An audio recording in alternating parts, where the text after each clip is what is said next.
السلام علیکم لسنرز، آئیے ڈاکٹر عبدالرب بھٹی کے سنسنی خیز ناول خارزار کی 10ویں قسط سنتے ہیں۔ کہانی شروع کرنے سے پہلے آپ سے ریکویسٹ ہے کہ ہماری حوصلہ افزائی کے لیے اگر آپ اس چینل پر نئے ہیں تو پلیز میرے چینل کو لائک کیجیے گا اور سبسکرائب کیجیے گا۔ شکریہ۔ آئیے کہانی کا آغاز کرتے ہیں۔ میں بھی یہی سوچتی ہوں کہ ہمارے دشمن نہ صرف خطرناک ہیں بلکہ حد درجہ ذلیل اور کمینے بھی ہیں۔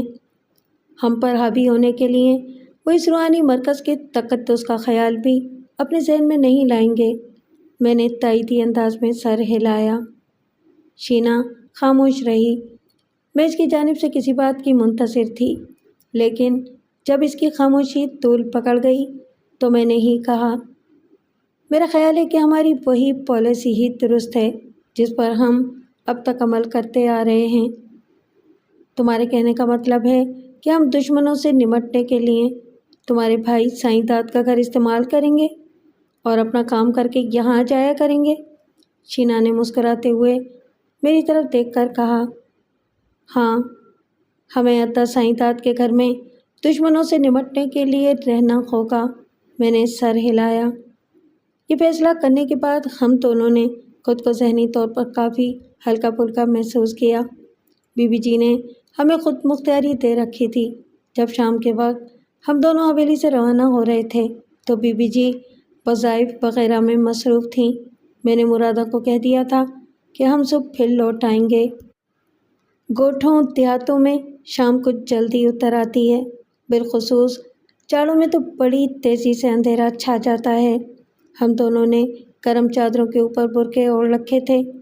ہمارے تیز اٹھتے ہوئے قدم ہمیں سائیں داد کے گھر کی طرف لیے جا رہے تھے۔ آس پاس دور تک لہراتی فصلوں میں اندھیرے اتر آئے تھے اور کچھ ہاری مرد اور عورتیں دن بھر کی کھیت مزدوری کے بعد تھکے ہارے گھر کی طرف لوٹ رہے تھے۔ میں اور شینا ایک پل کھاتے پگڈنڈی پر ساتھ ساتھ چلتے جا رہے تھے۔ سامنے کی جانب دور دکھائی دینے والے بے ترتیب سے گھروں کے کچے صحنوں میں مدھم مدھم سی روشنیاں جلنے لگی تھیں۔ جیسے ہی ہم دونوں نیم اور کیکر کے باہم گلے ملتے درختوں کے قریب پہنچے تو 4 ڈھاٹا پوش افراد جن کے ہاتھوں میں رائفلیں تھیں بھوتوں کی طرح اچھل کر ہمارے سامنے آ گئے۔ میں اور شینا پوری طرح ٹھٹک کر رک گئے۔ مجھے یوں محسوس ہو رہا تھا جیسے سینے میں دل کی دھڑکنیں بھی رک گئی ہیں۔ ان کی جدید رائفلوں کے دہانوں کا رخ ہماری ہی جانب تھا اور ان کی خون اگلتی سرخ سرخ آنکھیں ہمیں گھور رہی تھیں۔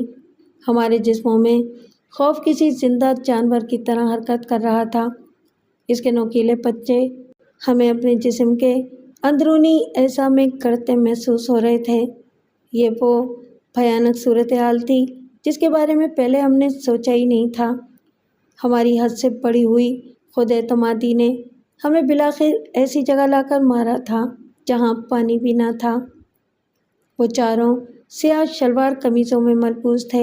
ان میں سے ایک شخص جو خاصے مضبوط تن و توش اور ڈیل ڈول کا مالک تھا مجھے خوفناک نظروں سے تکتا ہوا میرے ذرا قریب آیا اور اگلے ہی لمحے میں نے اس کی غراقت آمیز آواز سنی، گونجا، اڑے تو نے بڑا انتظار کرایا ہے، اب تو ہمارے ساتھ چلے گی ڈیرے پر۔ یہ آواز سن کر میں زور سے چونکی۔ اس آواز کو بھلا میں کیسے بھول سکتی ہوں؟ فوراً ہی ایک نام چمگادڑ کی طرح میرے دماغ میں پھڑ پھڑانے لگا، خالقو دھاڑیل۔ ہاں، وہ خالقو ہی تھا، بھابھی بھاگل کا ستم رسیدہ باپ، جسے میرے لالچی اور خودغرض باپ سوڈل نے اپنی بیوہ بہن کے ساتھ بے گناہ کارو قرار دے کر در بدر کر کے رکھ دیا تھا۔ اب وہی خالقو دھاڑیل میرے سامنے تھا، لیکن اس کے جارحانہ طرز تخاطب اور تیور سے مجھے سرے دست کوئی امید افزا بات محسوس نہیں ہو رہی تھی۔ شینا کی حالت البتہ مجھ سے ذرا مختلف تھی۔ وہ پریشان نظروں سے ان لوگوں کو دیکھ رہی تھی، تاہم یہ بات اطمینان بخش تھی کہ ہم اپنے دشمنوں کے گھیرے میں نہیں تھے۔ خالقو چاچا، یہ تم ہو؟ میری آواز خوشی سے لہرا رہی تھی۔ ہاں، یہ میں ہی ہوں، مگر خالقو چاچا نہیں بلکہ خالقو دھاڑیل، سمجھی تو؟ وہ درست لہجے میں بولا۔ وہ یقیناً اپنے ساتھی سائیں اللہ رکھیو کی موت کی وجہ سے متنفر تھا۔ یہ بات مجھے بھابھی پھاگل نے پہلے ہی بتا دی تھی کہ اس کا باپ یعنی خالقو دھاڑیل اپنے ساتھی سائیں رکھیو کی ناگہانی موت پر مجھ سے خار کھائے بیٹھا ہے۔ اس وقت میں نے یہ سوچ لیا تھا کہ جب بھی خالقو دھاڑیل سے میرا سامنا ہوا تو میں اس کی یہ غلط فہمی دور کرنے کی کوشش کروں گی۔ تقدیر نے مجھے آج ہی یہ موقع فراہم کر دیا تھا۔ اے چھوکری، تو نے اپنے کمینے باپ سوڈل کی موت کا بدلہ میرے ہیرے جیسے یار سائیں رکھیو کو قتل کر کے لیا ہے؟ تو نے مارا ہے اسے؟ وہ دانت پیس کر بولا۔ نہیں چاچا، تیرے کو غلط فہمی ہوئی ہے، میں ایک دم تڑپ کر بولی۔ چاچا، میرا پیو سوڈل جس عبرتناک انجام کو پہنچا وہ اسی کا مستحق تھا۔ ایسے لالچی اور خود غرض انسان کا تو اس سے بھی برا انجام ہونا چاہیے تھا۔ پر چاچا، میری بات کا یقین کرو، سائیں رکھیو بیچارہ تو میرا محسن تھا۔ اس نے تو خود میری عزت و جان بچانے کی خاطر اپنی جان قربان کر دی تھی۔ وہ تو میرے لیے باپ اور بھائی سے بھی بڑھ کر تھا۔ ہاں، یہ میں ضرور کہوں گی کہ وہ غریب میری وجہ سے ہی میرے دشمن بھورل خان کی بے رحم گولی کا نشانہ بنا تھا۔ اس کی سزا اگر تو مجھے دینا چاہتا ہے تو مجھے وہ خوشی سے قبول ہے۔ اتنا کہہ کر میں خاموش ہو گئی۔ میرے لہجے کی رقت آمیزی، لڑکھڑاہٹ اور آنکھوں میں امنڈ پڑنے والے آنسوؤں نے خالقو دھاڑیل کو سوچنے پر مجبور کر دیا۔ میری بات نے اس پر بڑا گہرا اثر کیا تھا۔ اس کا اندازہ مجھے اس کی آنکھوں اور چہرے کے تاثرات سے بخوبی ہو رہا تھا، جہاں اب غصے کے بجائے نرمی اوت کر آئی تھی۔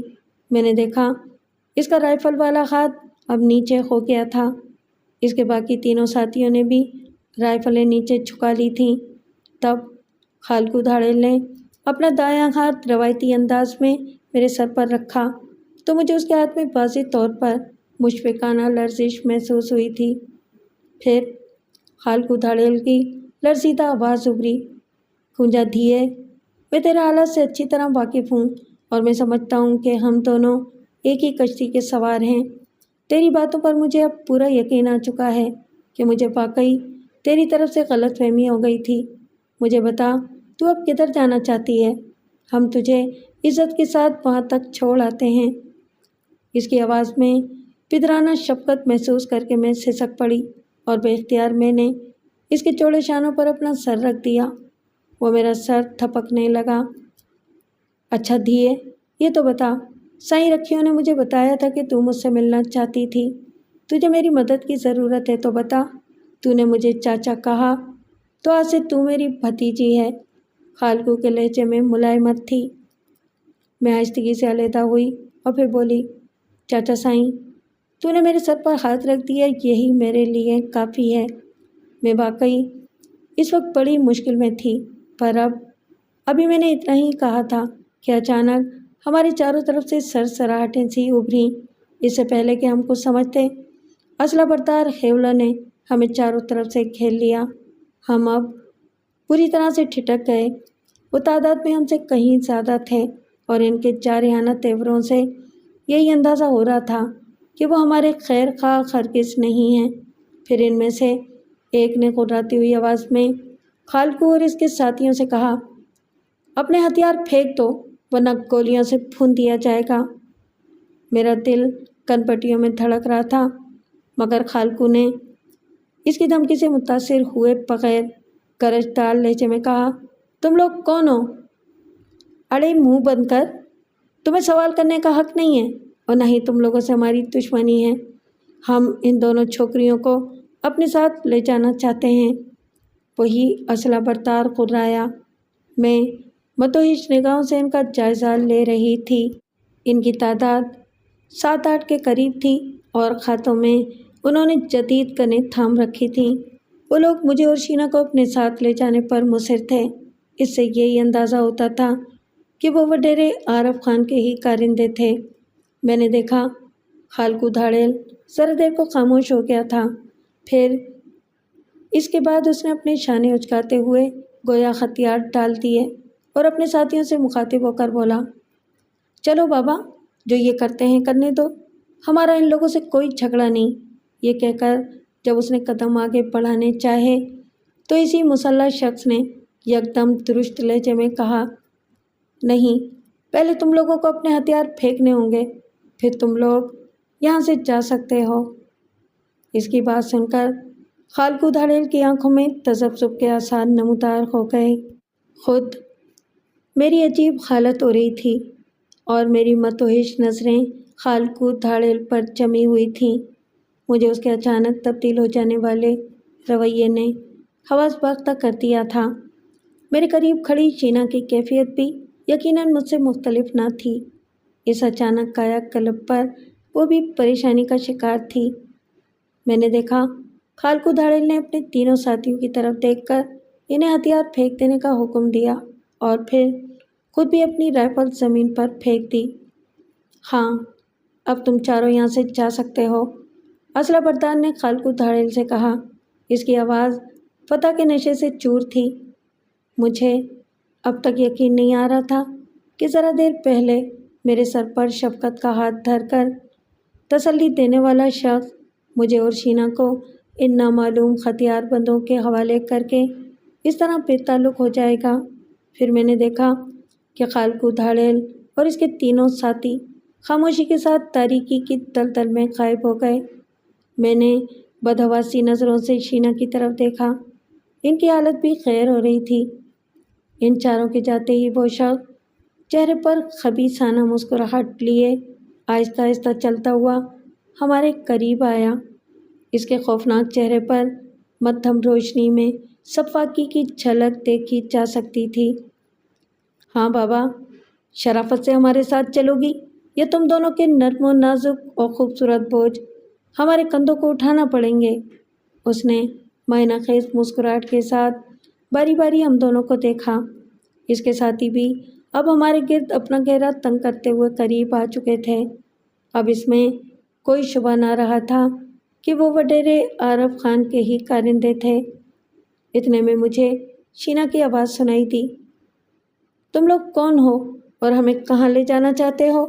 اس کی آواز بظاہر کسی بھی قسم کے جذبات سے آ رہی تھی، لیکن میں نے اس میں پوشیدہ اضطراب کو محسوس کر لیا تھا۔ اتنی جلدی کس بات کی ہے چھوکری؟ حویلی پہنچ کر خود ہی معلوم ہو جائے گا کہ تم دونوں کس کی مہمان ہو۔ وہ فتح کے نشے میں پوری طرح بدمست نظر آ رہا تھا اور ہماری بے چینی سے واضح طور پر لطف اندوز ہو رہا تھا۔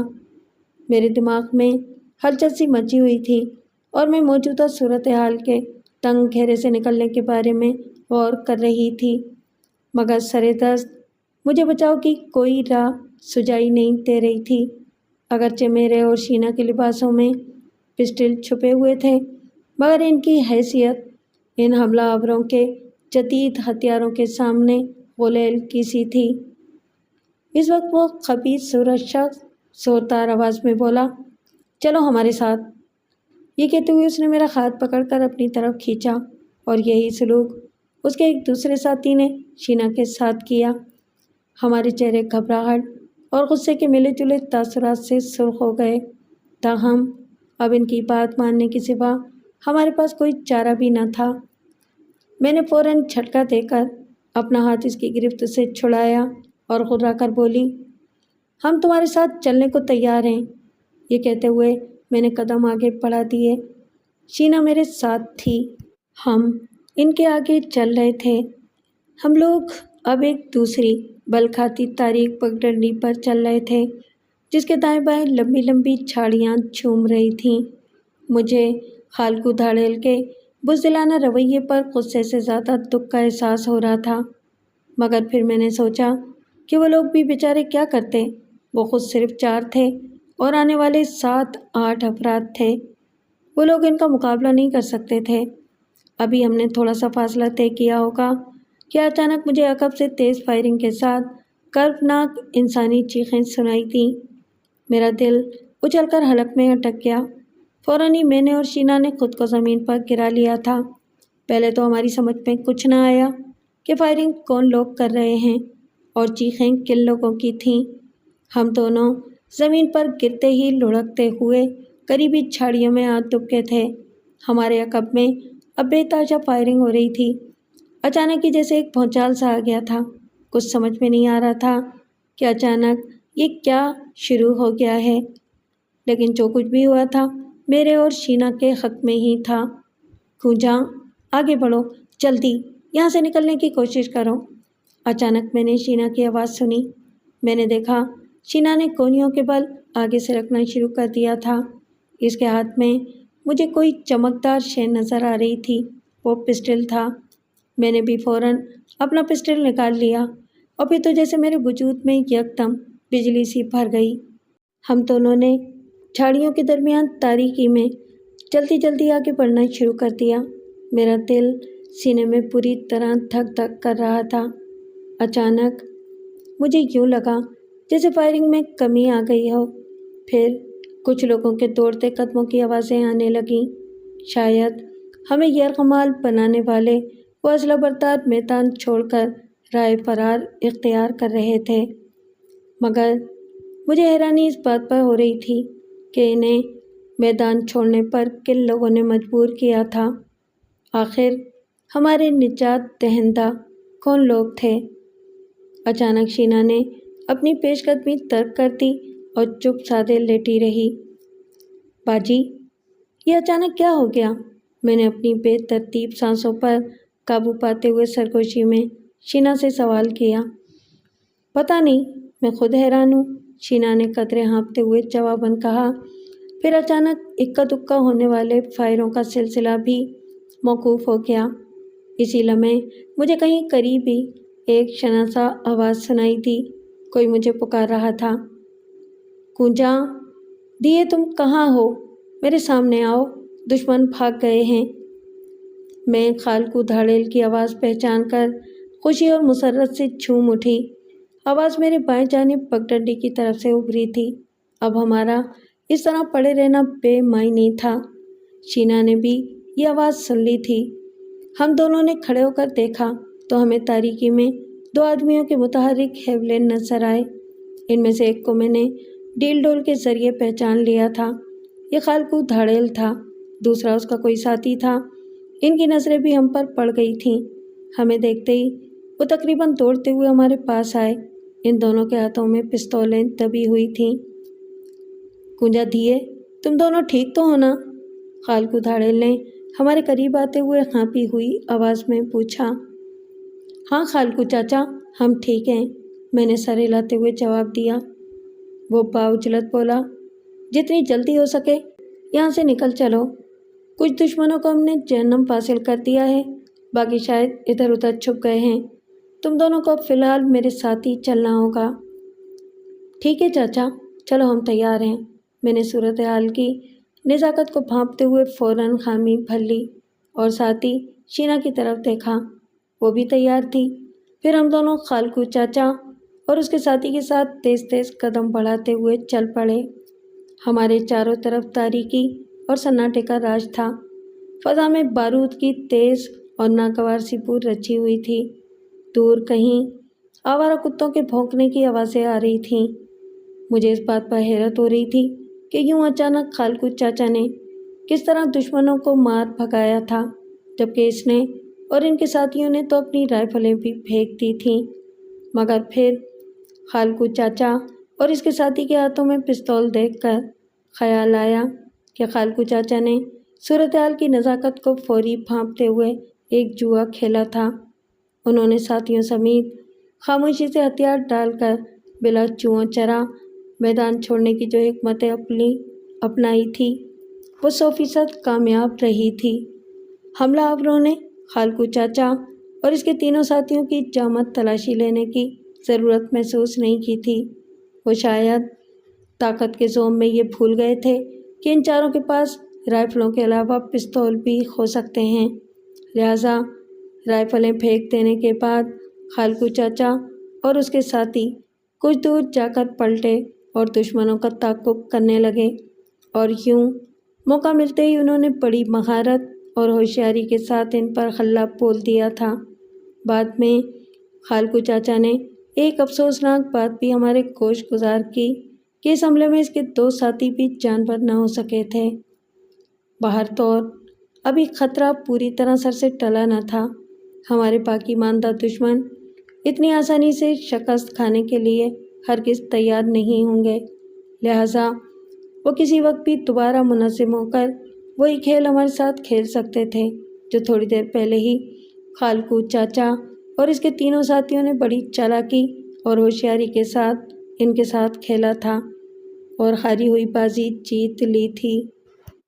ہم چاروں تیز تیز قدموں کے ساتھ آگے بڑھے چلے جا رہے تھے۔ چاند کہیں نظر نہیں آ رہا تھا۔ اچانک ہمیں کوڑوں کے خولے سے ہنہنانے کی آوازیں سنائی دیں۔ میرا ماتھا ٹھنکا، کہیں دشمنوں کے ساتھی تو نہیں آ گئے؟ ایک خدشہ میرے ذہن میں ابھرا تھا، مگر خالقو چاچا اور اس کے ساتھی اطمینان سے چلتے ہوئے ایک ڈھینگروں کے جھنڈ کے قریب پہنچ گئے۔ ادھر درختوں کی قطاریں تھیں، یہاں 4 گھوڑے بندھے ہوئے تھے۔ یہ گھوڑے خالقو چاچا کے ہی تھے جن پر زینیں کسی ہوئی تھیں۔ پھر خالقو چاچا نے مجھے اور شینا کو ذرا سہارا دیتے ہوئے 2 الگ الگ گھوڑوں پر سوار کر دیا اور باقی 2 پر خود سوار ہو کر انہیں دوڑا دیا۔ گھوڑے اشارہ پا کر آگے چل دیے۔ جانوروں پر چڑھنے کی تھوڑی بہت سوجھ بوجھ مجھے بھی تھی، اس لیے ذرا آگے جا کر میدانی علاقے میں ہم نے گھوڑوں کو دوڑانا شروع کر دیا۔